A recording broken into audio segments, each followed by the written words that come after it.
ते बँकेचं चेअरमन पद बळकावलं, आता हे घर बळकावायला निघालाय. दादाला संपवायचा प्लॅन केला, संपू शकला नाही, म्हणून आता नवरा बायको एकत्र होऊन त्या जानकी वहिनीवरती हल्ला करायला निघाले.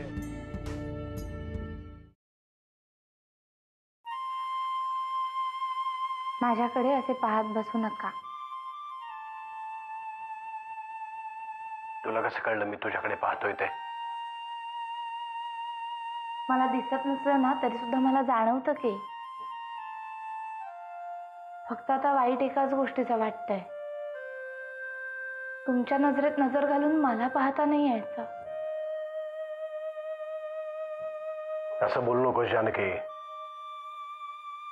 तुझी दृष्टी परत येईल, खात्री आहे मला. असू दे, तुम्ही निघा आता. मला माहितीये तुमचा पाय घरातून बाहेर निघत नाहीये ते. तुला कसं कळलं मी या बाजूला आलोय ते?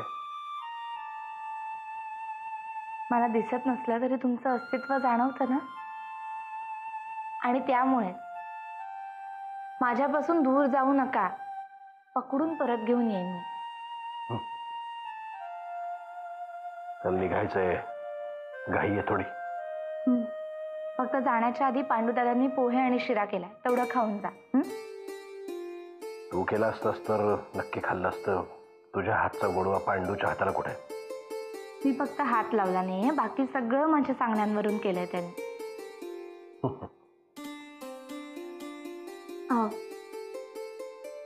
आणखीन एक गोष्ट, गण्या विचारत होता आई बाबांना इकडे आणायचं का म्हणून. मग बोलाव की त्यांना. तशी ही या अपघाताची कल्पना दिली मी त्यांना. तसं नाही, आईचा पाय मग इकडून परत निघणार नाही म्हणून. अगं मग राहील इथेच, काय फरक पडतोय? बाबा नाही ऐकायचे ना. पुढे होणाऱ्या गोष्टींचा आपण नंतर विचार करू जानकी. आत्ता तर बोलावून घे त्यांना. बर, बोलवते मी त्यांना. पण तुम्ही आता निघा, आणि जाण्याच्या आधी खाऊन जा. खरं सांगू जानकी, पाय खरंच निघत नाही माझा. सारखी भीती वाटत राहते, मी बाहेर गेल्यावर तुला काही झालं तर. मला काही नाही होणार, नका घाबरू, कारण आता मी पूर्वीपेक्षा जास्त सावध झाली. बस इथे बस, आणि काहीही लागलं तर पांडूला हाक मारायची, धावपळ तू करायची नाही.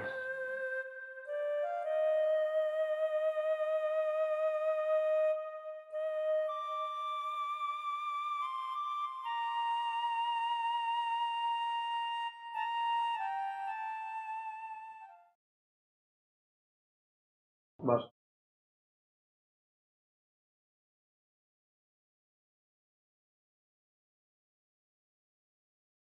काल तुम्ही नरसिंह भाऊजींना चांगलंच कोंडीत पकडलं होतं, पण मध्येच ती जानकी आली आणि सगळ्या वादाचा विचका झाला. आपल्याला सगळ्याच गोष्टींचा जाब विचारता आला असता. आईल्या, कालच्या भांडणाचा विषय आत्ता नको. निदान डायनिंग टेबलवर तर नकोच नको. आत्ता नको मग कधी? हा विषय इथे नको, तो विषय तिथे नको. हे घर आहे का कोंडवाडा? इथे प्रत्येक गोष्टीवर बंधन आहे. प्रत्येक गोष्ट बोलण्याची एक जागा असते. प्रत्येक गोष्ट बोलण्याची एक वेळ सुद्धा असते, हेही लक्षात घ्या. आणि एकदा का वेळ निघून गेली ना की त्या गोष्टीला काहीच किंमत राहत नाही. तुमच्या बँकेच्या चेअरमन पदाचंही तेच व्हायला नको म्हणजे झालं. आता झालंय ना सगळं सुरळीत. आता काय हवंय अजून तुला? काय झालंय सुरळीत? तुमची स्मरणशक्ती शाबूत आहे ना. बँकेच्या दारातून आपल्याला पळवून लावलं होतं, आणि या सगळ्याला जबाबदार तुमचे बंधू आहे. मग मी आता काय करावं अशी तुझी अपेक्षा आहे? त्यांच्याकडून शब्द घ्या की हे प्रकरण ते निस्तरतील. पांडू लवकर नाश्ता लाव, मला निघायचंय, घाई आहे. पण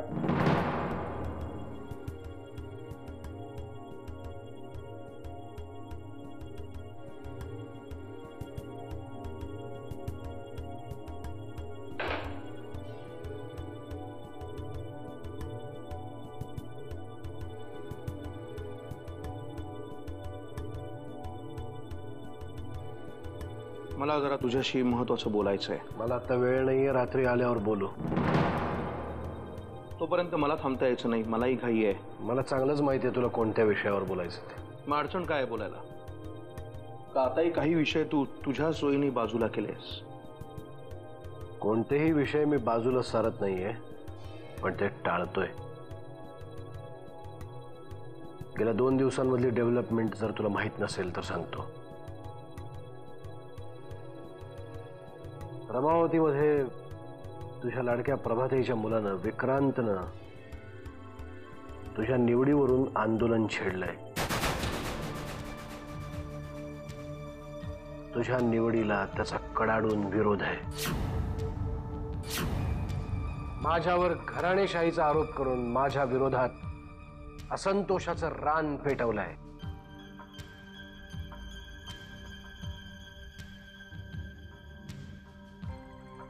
उगाच काहीही बोलू नका. प्रभाताईंचा मुलगा हे असं काही करणं शक्यच नाही.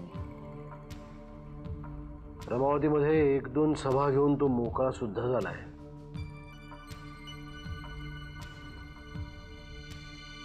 हे कसं शक्य आहे? जा ना आणि विचार तुझ्या लाडक्या प्रभाताईलाच. हे असं काही असेल तर विक्रांत सरळ सरळ राजकारण खेळतोय. या पदाच्या निमित्तानं तुला राजकारण कळू लागलं हे काही कमी नाही. मग आता तू काय करणार आहेस या सगळ्यावर? याच प्रभाताईच्या मदतीनं तू माझ्यावर दबाव आणला होतास ना या पदासाठी.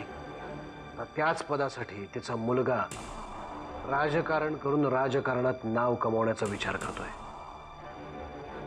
आणि याचाच बंदोबस्त करण्यासाठी मी हातातली सगळी कामं बाजूला ठेवून रमावतीला चाललोय. जाऊ ना.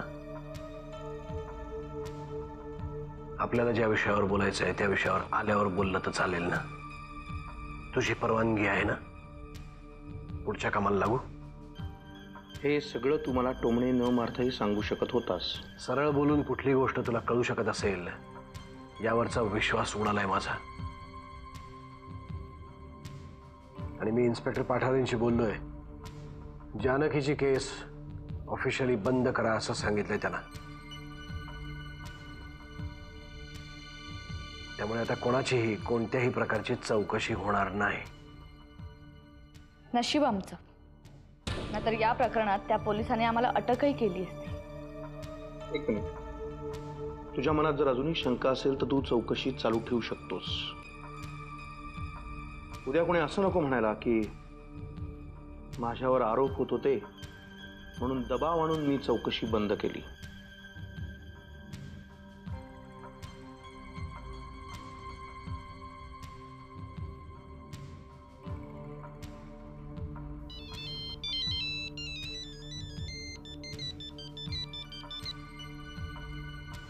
बोला वाकणे. हो निघालोय. कितीची वेळ आहे? ठीक आहे निघतो.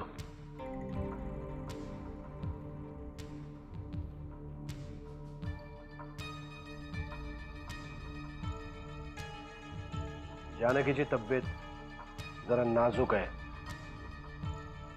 त्यामुळे तिला त्रास होईल असं कोणी वागू नका. ही अपेक्षा आहे की धमकी? माझ्या आवाजातले चढउतार वामनला चांगलेच माहिती आहेत. त्यालाच विचार.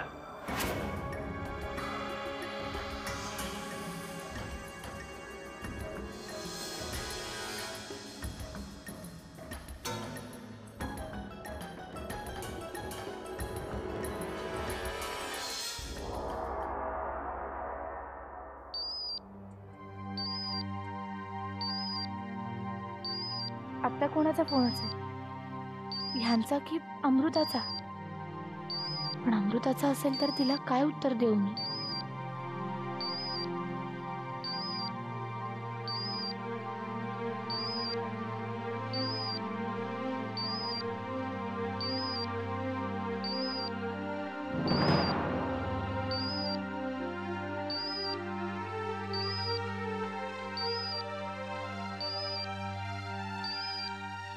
मागच्या कुठल्या तरी जन्मामध्ये केलेली पाप आहे ती, दुसरं काय. आता हेच बघायचं की जानकी वहिनी किती दिवस त्यांच्या खांद्यावर हे अंधत्वाचं ओझं घेऊन फिरणार आहे. बहुधा मलाच त्यांचे ओझं हलकं करावं लागणार, दुसरं काय.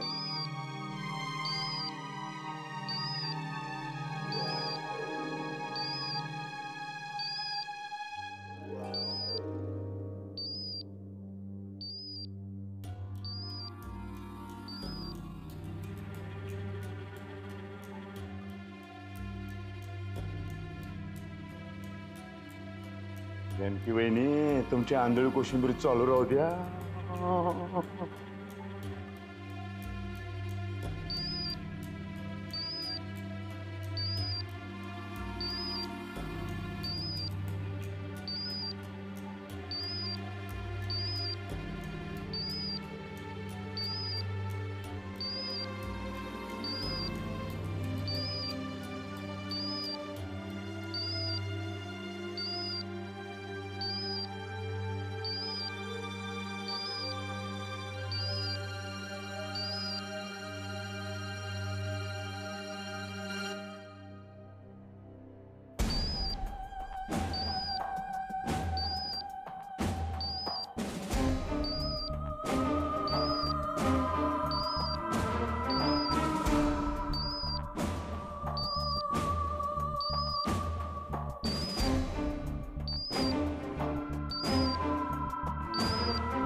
हॅलो.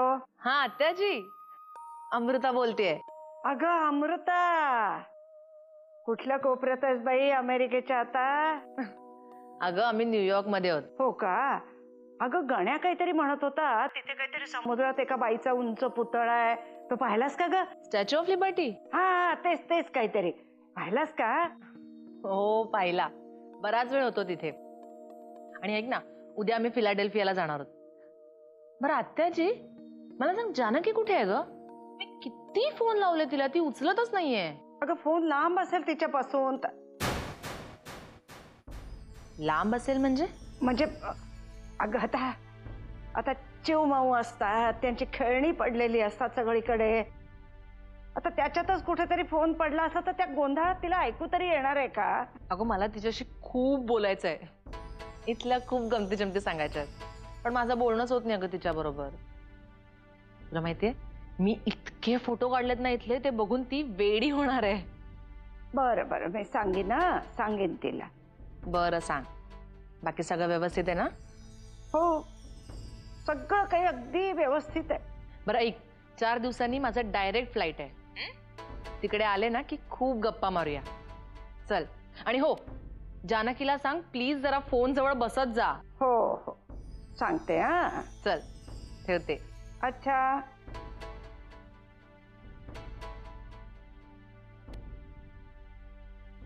जानकी फोटो कसे पाहू शकणार आहे आता?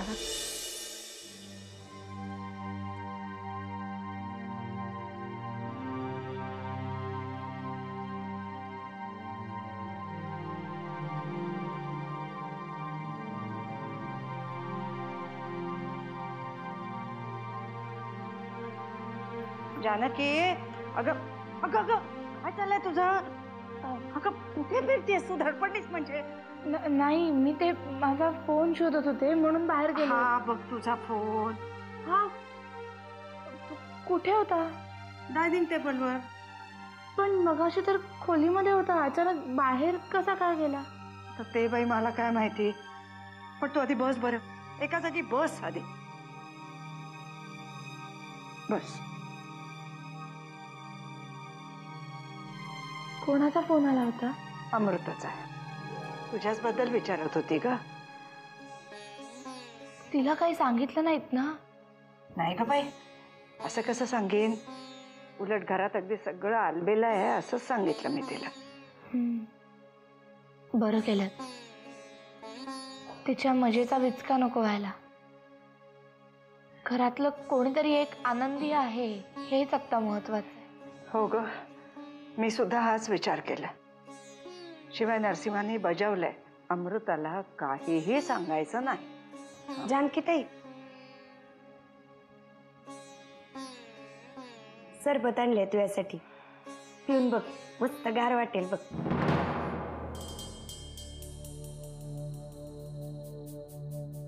तू आता काय बोलली? जरा परत बोल. अगं आता मी कुठं काय म्हणाले? अगं आत्ता बोललीस तेच बोल परत. हो ना ग जानकी?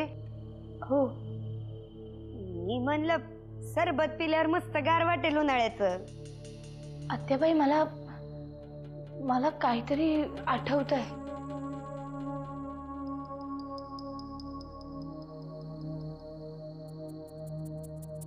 मला त्या दिवशीचं काहीतरी आठवत आहे.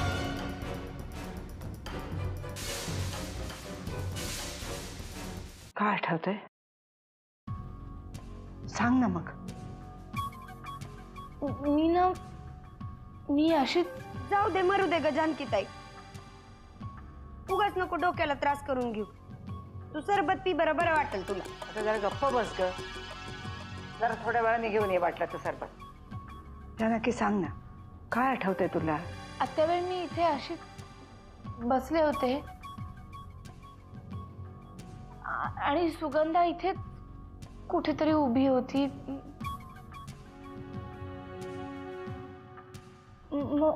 आई शपथ, हे म्हणजे ना पिक्चर मधल्यासारखं झालं का नाही? म्हणजे हिरोईनला आधी काही आठवत नाही पडल्यामुळं, आणि मग नंतर तसलंच काहीतरी घडतं आणि एकदम तिला आठवायला लागतं. हाय ना आत्याबाई? गप्प बस. सांग ना जानकी, काय आठवतंय जानकी? मी चहा प्यायले, मला चक्कर यायला लागली होती. मग कोणीतरी खोलीतून उचलून मला बाहेर नेलं आणि मग कोणीतरी मला उचलायचा प्रयत्न करत होता. कोण? अगं जानकीताई, असं काय करते? मीच नव्हते का आले तुझ्या खोलीत? तू हिथं पडली होती म्हणून तुला उचललं, बाहेर घेऊन गेले आणि तुझ्यासाठी पाणी आणायला म्हणून आत गेले. बाहेर येऊन बघते तर तू नाहीच. मग डायरेक्ट आरडाओरडाच ऐकायला आला का नाही मला? पण मला सांग, तू गच्चीपर्यंत पोहोचलीसच कशी? नाही, मला ते नाही आठवत आहे. मला नाही आठवत आहे. मला जाग आली तेव्हा मी हॉस्पिटलमध्येच होते.